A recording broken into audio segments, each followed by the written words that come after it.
Someone you love is gone. The body is still. The room is quiet in a way rooms should never be quiet. And your first instinct, the very first thing your mind reaches for, is to do something. Light a candle. Cover the body. Call people together. But here is the strange part. You did not learn that instinct. You inherited it. And the real answer to where it came from is far stranger than any grief counselor will ever tell you.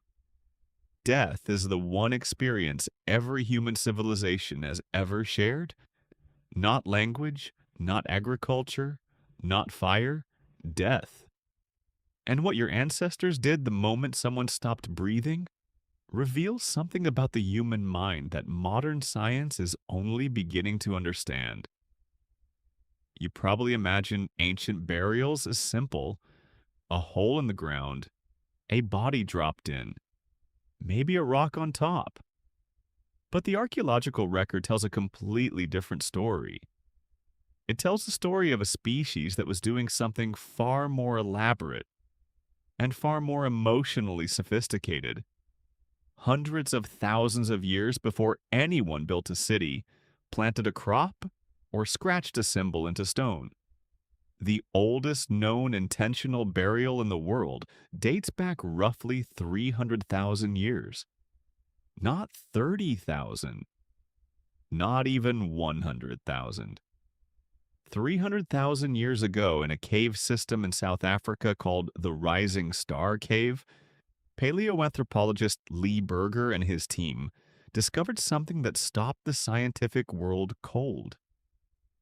Deep inside the cave, in a chamber so narrow that only very small researchers could squeeze through to reach it, they found the bones of Homo naledi, a species with a brain roughly one-third the size of yours.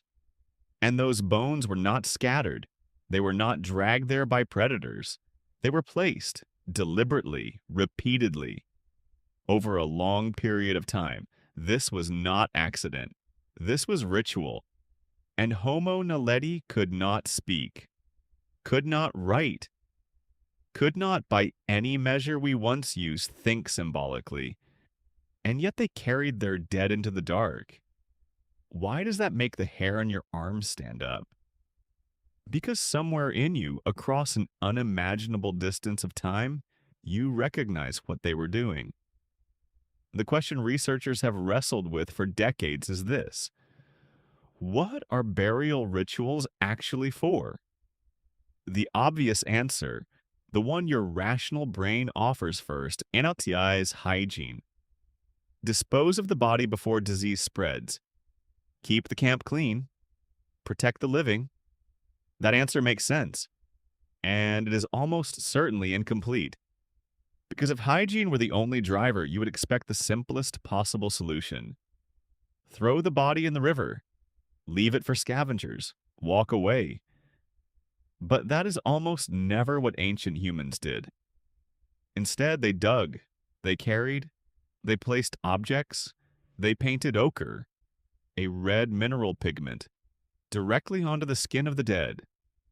And they did this at enormous cost of time and energy, even when resources were scarce. Anthropologist Paul Pettit, who has spent his career mapping the archaeology of death across the Paleolithic, argues that burial rituals are not primarily about the dead at all. They are about the living. Specifically, they are about managing the most destabilizing psychological event a social creature can experience. Think about what death does to a group. It removes a member who held knowledge, relationships, and roles. It confronts every surviving member with the fact of their own mortality.